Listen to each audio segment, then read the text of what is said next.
Olá pessoal, vamos agora resolver a prova da PF que vocês fizeram. Vamos agora ver cada item das questões cobradas e o que a banca colocou de pegadinha para vocês. A primeira questão dizia o seguinte, determinada empresa apresentou em 30 de dezembro um patrimônio composto pelos seguintes elementos, cujo registro e cuja avaliação contábil estão de acordo com as regras estabelecidas na legislação societária. Então aí a banca colocou um rol de contas, tá? A gente tem aqui conta caixa, que é conta de ativo, conta duplicados a receber, que é ativo, empréstimos a pagar passivo, estoques é conta de ativo, imóveis é ativo, depreciação é ativo, lembrando que é uma conta redutora, capital social, PL, fornecedores passivos, salários a pagar, obrigação passivo, reservas de lucros é patrimônio líquido, depósitos em bancos, olha só, saldo da conta bancária, ativo, impostos a recolher é obrigação passivo, e aplicações, que é ativo. Então, a gente tem aí essas contas, o que a banca pede? Considerando os elementos patrimoniais apresentados nessa situação hipotética, julgue os itens a seguir. Bora lá. 97. Em 31 de dezembro de 2020, a situação patrimonial líquida da empresa alcançou um montante de 230. Olha só, a banca está perguntando em dezembro de 2020 a situação patrimonial líquida, o patrimônio líquido da empresa. Quanto era esse patrimônio? Então, vemos aí no slide anterior, patrimônio líquido é capital, tá? Questão 97, capital mais as reservas, questão 97. Então, temos aí capital social 220 mais as reservas de 10. Então, significa que a gente teve 220 com 10, 230, tá? Item 97, correto, ok? Item 98. Os saldos dos recursos aplicados no ativo da empresa totalizaram 350 mil em 31 de dezembro. Desse total, 120 foram provenientes de capital de terceiros. Vamos lá. Ele está dizendo que ativo representa as aplicações. Ativo é caixa, 20 mais 50, mais 20 com 50, 70, 70 com 40, 110, 110 com 200, 310, menos 10 aqui, chegamos a 300 mil, né? 310 menos 10, 300, e temos mais depósito, 310 e 310 mil, tá? Esse é o saldo que a gente tem, 310 mais, as aplicações, 340, soma total do ativo, 340 mil. E aí a banca está dizendo que o total do ativo foi 350. Não, foi 340. Aqui você já elimina essa questão, tá? Se você considerar também o passivo, você vai ver o seguinte. O passivo a gente tem aí, empréstimos, 30 mil, ok? 30 mil mais fornecedores, 20 mil, 50 mil. 50 mil mais 50 mil de salários a pagar, 100 mil. Passivo, 100 mil... mais 10, 110 mil. Então, a gente tem aí um passivo de 110 mil. E a banca está dizendo o quê? A banca está dizendo que o passivo foi 120, também errado, tá? Os dois errados. Capital terceiros é o passivo. Isso a gente falou na nossa revisão de véspera, onde a gente falou sobre ativos e aplicações. No passivo, a gente tem o capital terceiro, o PL é o capital próprio. Vamos para o 99. Conclui-se que os imóveis de uso foram avaliados pelo seu custo de aquisição, deduzido do saldo da respectiva conta de depreciação acumulada. Aí, a gente sabe que os imóveis eles são avaliados pelo valor de aquisição, menos a depreciação, amortização ou exaustão, de acordo com a Lei 6.404, e menos alguma perda estimada pelo teste de recuperabilidade. Como ele não fala, né, ele só tem aí o valor do ativo e a depreciação. Então, conclui-se que realmente o ativo foi avaliado dessa forma. Então, 99 também está correto. 100. As disponibilidades da empresa totalizaram 30 mil em 31 de dezembro de 2020. Disponibilidades. Na revisão, a gente viu que é caixa, bancos e aplicações de liquidez imediata. Caixa, 20, tá? São as aplicações. Bancos, a gente tem aqui bancos 10, então 20 com 10, 30. Mais as aplicações, 60. Então, a banca está dizendo aí que as disponibilidades totalizam 30, não, elas totalizam 60, caixa, bancos e aplicações de liquidez imediata. 101, então tá errado aqui, 101 Caixa e estoques são elementos patrimoniais cujas contas apresentam saldos de natureza credora. Caixa e estoque ativo, ativo tem natureza devedora. Essa tava mangabinha. Vamos lá. 102. Considere que a empresa XYZ tenha quitado antecipadamente uma dívida. Então, pagou uma dívida antecipada. Vamos lá. Pagou uma dívida antecipada. Tendo obtido no ato da quitação um desconto, ó, descontos obtidos, ok? Pela antecipação dos valores até então pendentes de pagamento. Com base nessa situação hipotética, julgo os itens seguintes. O pagamento antecipado da dívida representa um fato contábil misto para a empresa XYZ. Olha só, isso aí também a gente na revisão de véspera, a gente viu esse lançamento de desconto obtido, onde a gente tem uma receita de desconto obtido, a gente tem o caixa pelo pagamento e a gente tem também a baixa da dívida no passivo. Então, temos realmente um fato contábil misto, tá? Essa aí a gente viu na nossa revisão de véspera, eu mostrei para vocês o lançamento. 103. O desconto obtido pela empresa deve ser reconhecido como receita financeira. Desconto obtido vai ser uma receita financeira na mesma data da quitação da dívida, em consonância com o regime de competência. Exatamente, também está correto. O pagamento é um fato contábil misto, tá? Um misto aumentativo que envolve a receita e o desconto vai ser reconhecido como a receita financeira. Então, os dois estão corretos. Vamos lá, seguindo. A 104. A 104 a gente tem aí o seguinte. A versão ampliada da equação do patrimônio pode ser expressa da seguinte forma. Ativo mais receitas mais ganhos igual passivo mais despesas, mais perdas, mais patrimônio líquido, contas de capital. Olha só, a gente sabe que a gente tem a equação patrimonial, onde o ativo é igual ao passivo mais o PL. A gente aprendeu essa equação patrimonial. Então, a gente tem aí o ativo, certo? O ativo, ele vai ser igual ao passivo, que são as dívidas, mais o PL. E no PL, a gente vai ter, tá? A gente vai ter dentro do PL as receitas que vão aumentar o PL, os ganhos. Vamos ter, diminuindo esse PL, as despesas, as perdas. Então, nesse caso aí, aqui ele está dizendo que as receitas e os ganhos, eles vão ser somados ao ativo? Não. Eles vão ser somados ao patrimônio líquido e as despesas e perdas vão ser subtraídos do patrimônio líquido para a gente ter o resultado. A gente sabe que receitas aumentam o PL e despesas diminuem o PL. Então, ampliando a equação patrimonial, seria dessa forma. Então, aqui ele está dizendo que as receitas e os ganhos, eles estão aí junto com o ativo. Então, tá totalmente errada aí essa versão ampliada da equação patrimonial, certo? Então, lembrando que receitas e despesas, receitas aumenta o PL, despesas diminui o PL, você já resolveria aí tranquilamente aí essa questão. 105. Os rendimentos decorrentes e aplicações financeiras representam um fato modificativo, cujo lançamento contábil deve ser efetuado a débito da própria conta representativa dessas aplicações. Olha só, os ganhos que a gente tem em aplicação financeira, a gente vai debitando na aplicação e creditando numa conta de receitas com aplicação financeira. Então, a gente vai ter aí um fato modificativo porque está envolvendo uma conta de receita, ok? A priori, essa questão estaria correta, certo? Mas é uma questão também passível de recurso porque tem alguns rendimentos e aplicações financeiras que eles já são pagos no momento que vai havendo os ganhos. Então, a gente precisa aguardar aí a resposta da banca para a gente ver como é que ela vai considerar isso aí. 106. No livro Razão deve ser apresentados os saldos das contas representativas dos elementos patrimoniais de uma entidade. Então, no Razão, a gente vai ter os saldos das contas, certo? Aí, pessoal, aí se refere a elementos patrimoniais de uma entidade.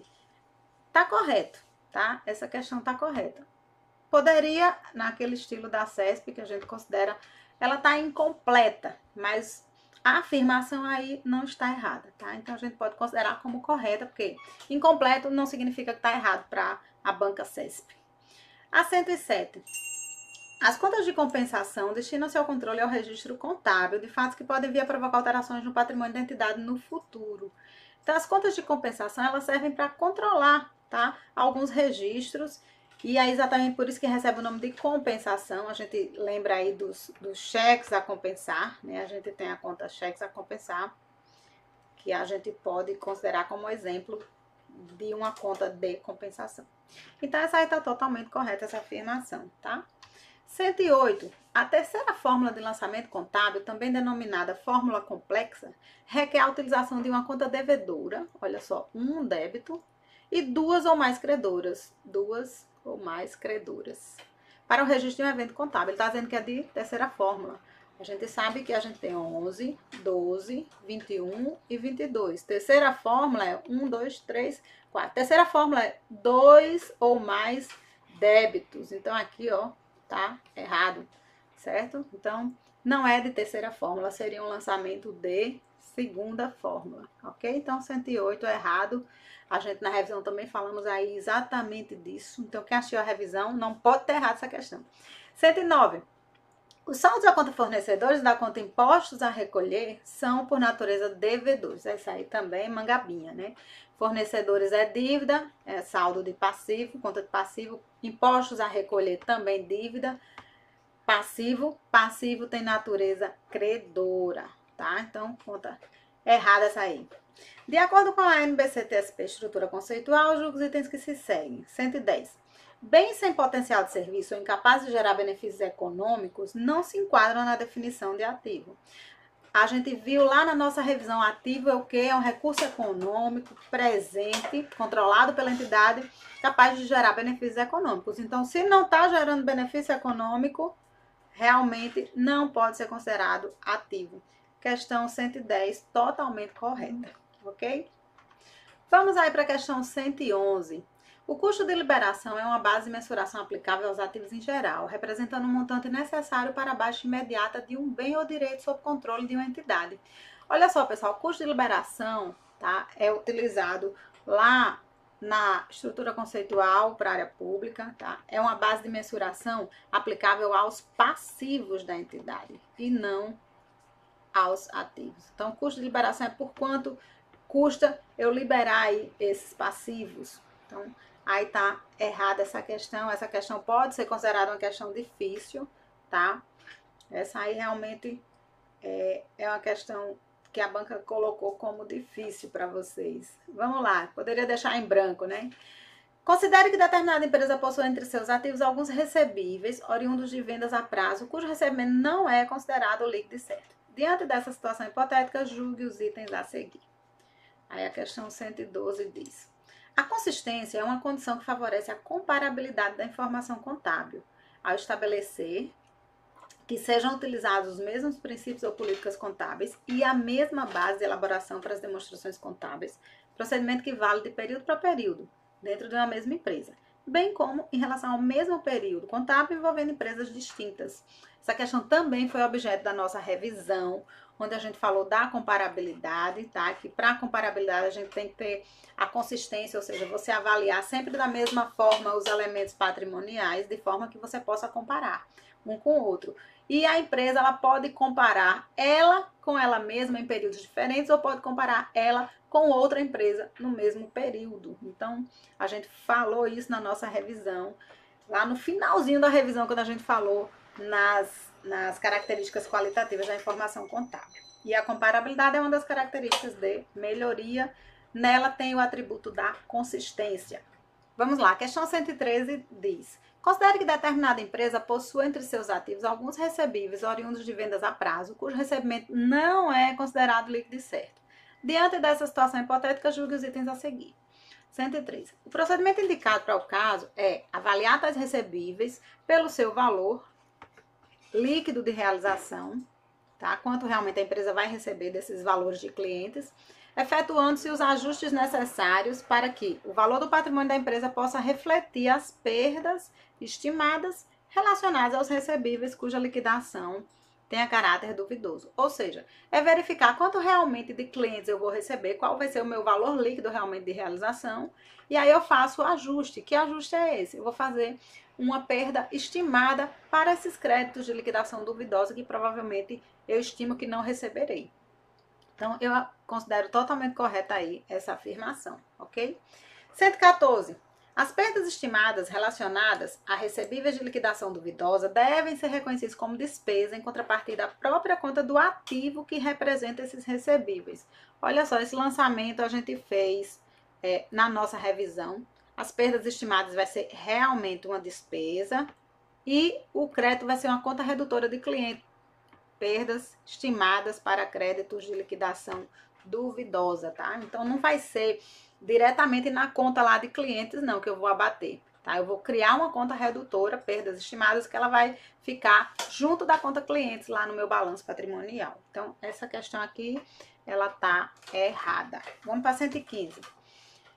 Com relação à demonstração do resultado, julgue os itens subsetivos. Olha só, essa aqui tá 115, tá mangabinha também. Nas empresas do setor industrial, o custo das vendas recebe o nome de custo do produto vendido. Então, nas empresas comerciais, a gente tem o custo da mercadoria vendida, nas indústrias, custo do produto vendido, e nas empresas de serviço, o custo do serviço prestado. Então, essa aqui tá tranquilinha, totalmente correta, que você responde em 1 segundo.